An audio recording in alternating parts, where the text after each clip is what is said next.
बच्चों नमस्कार। आज हम आपको कक्षा 10 विषय विज्ञान के वादन में ऑक्सीकरण अभिक्रियाओं के दैनिक जीवन में जो प्रभाव दिखाई देते हैं उन पर आधारित कुछ उदाहरण आपको समझाएंगे, जैसे संक्षारण, विकृतिकंदिता, और इसके साथ ही अध्याय के बीच में जो प्रश्न दिए गए हैं उनके भी उत्तर आपको समझाएंगे। चलिए अब हम आपको समझाते हैं आज ऑक्सीकरण अभिक्रियाओं के प्रभाव दैनिक जीवन में। दैनिक जीवन में क्या प्रभाव आपको दिखाई देते हैं उनको हम आपको समझाने का प्रयास करेंगे। ऑक्सीकरण अभिक्रियाओं के दैनिक जीवन पर प्रभाव। तो सबसे पहला हम देखते हैं संक्षारण।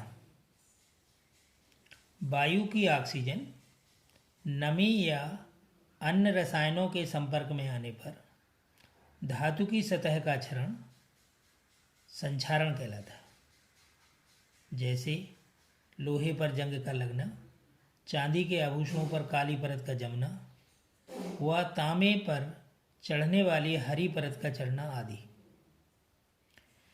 अब ये जो क्रियाएं हैं तीनों, लोहे पर जंग का लगना, चांदी के आभूषणों पर काली परत का जमना व तांबे पर चढ़ने वाली हरी परत का चढ़ना, इसको हम रासायनिक अभिक्रियाओं की सहायता से भी समझाने का प्रयास कर रहे हैं। तो पहली क्रिया है लोहे पर जंग का लगना। 4Fe plus 3O2 plus H2O।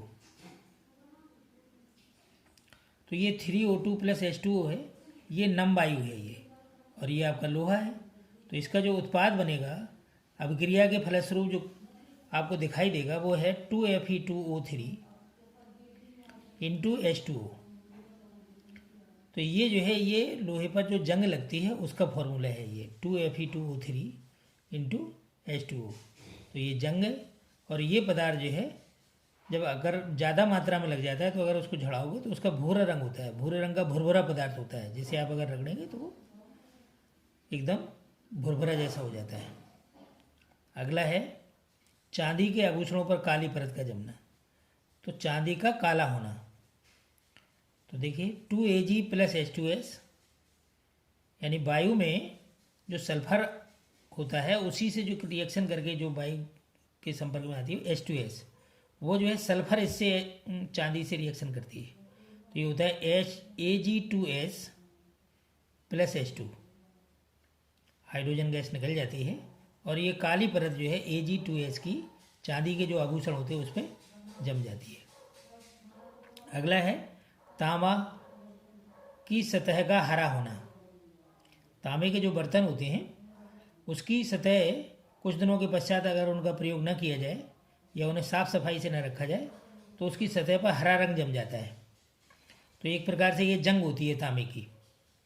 तो यह 2Cu plus O2 plus H2O plus CO2।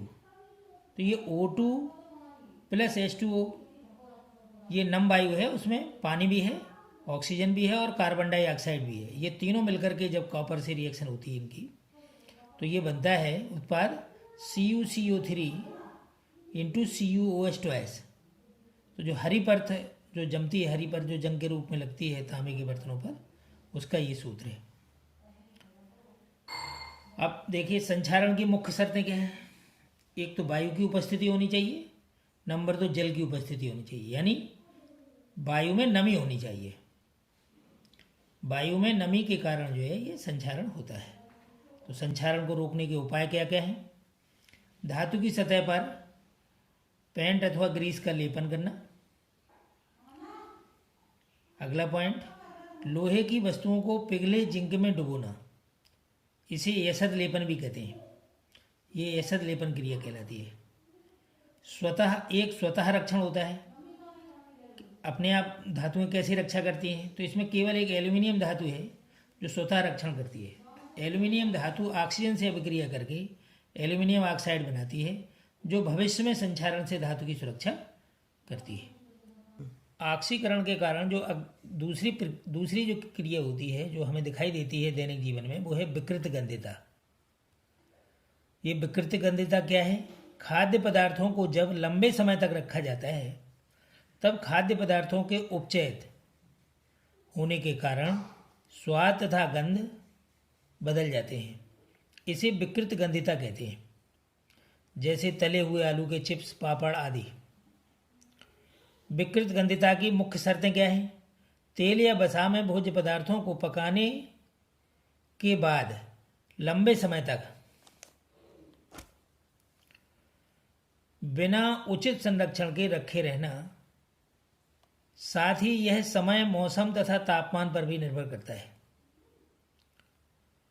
जैसे बरसात के मौसम में जो भोज्य पदार्थ हैं वो जल्दी खराब होते हैं, सर्दियों की अपेक्षा बरसात के मौसम में जो भोज्य पदार्थ हैं वो जल्दी खराब होते हैं। फिर इसकी विकृत गंधिता रोकने के क्या उपाय हैं? क्या करें हम जिससे ये खाद्य पदार्थ हमारे खराब ना हो? जैसे आप लोगों ने आजकल दुकानों पर देखा होगा, बहुत सारे खाद्य पदार्थ थैलियों के अंदर आते हैं, वो काफ़ी दिनों तक खराब नहीं होते हैं। तो क्या उपाय करते हैं उसके लिए? तो पहला पॉइंट है, खाद्य पदार्थों जैसे आलू के चिप्स आदि को थैली में भरते समय ऑक्सीजन को हटाकर कम क्रियाशील गैस जैसे नाइट्रोजन का भरना। अगला पॉइंट, खाद्य पदार्थों में प्रतिऑक्सीकारक मिलाना। अगला पॉइंट, सीधे सूर्य की रोशनी से खाद्य पदार्थों को बचाना।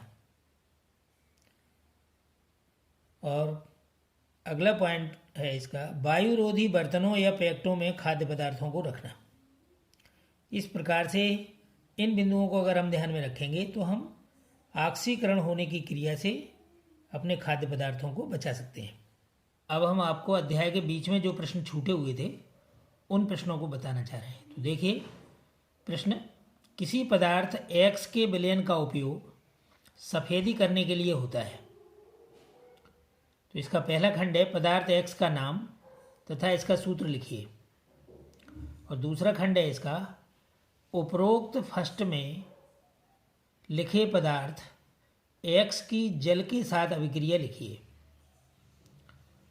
तो उत्तर देखिए, पहले खंड का जो उत्तर है, जो पदार्थ X का नाम है, यह है चूना। इसका रासायनिक नाम है कैल्शियम ऑक्साइड और इसका सूत्र है CaO।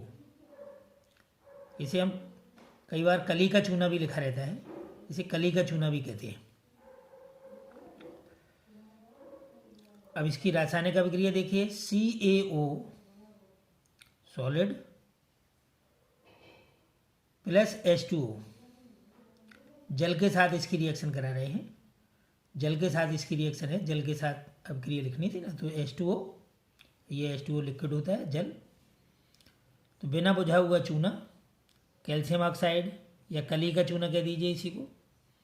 तो इसकी जो उत्पाद है वो है CaOH2, एक्वस, बुझा हुआ चूना, बुझे हुए चूना का जलीय विलयन प्लस ऊष्मा, इसमें से ऊष्मा निकलती है। अब अगला प्रश्न हम आपको बताएंगे, प्रश्न संख्या 5।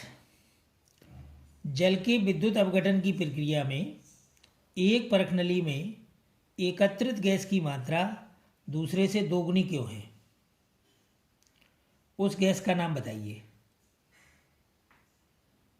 तो जल में विद्युत अपघटन हो रहा है, तो जल का सूत्र क्या होता है? H2O। तो उसमें हाइड्रोजन का जो मोलर अनुपात है वो 2 होता है और ऑक्सीजन का जो मोलर अनुपात है वो 1। तो जल में हाइड्रोजन व ऑक्सीजन का मोलर अनुपात 2:1 होता है। इसी कारण परख नली में हाइड्रोजन की मात्रा ऑक्सीजन से दोगुनी होती है। नेक्स्ट क्वेश्चन, जब लोहे की कील को कॉपर सल्फेट के विलयन में डुबाया जाता है तो विलयन का रंग क्यों बदल जाता है? ये प्रश्न हमने आपको द्विविस्थापन अभिक्रिया के अंतर्गत भी बताया था, वहाँ पर हमने इसका पूरा विवरण दिया था। अब देखिए Fe + CuSO4, Fe सॉलिड है और CuSO4 का एक्वस जलीय विलयन है।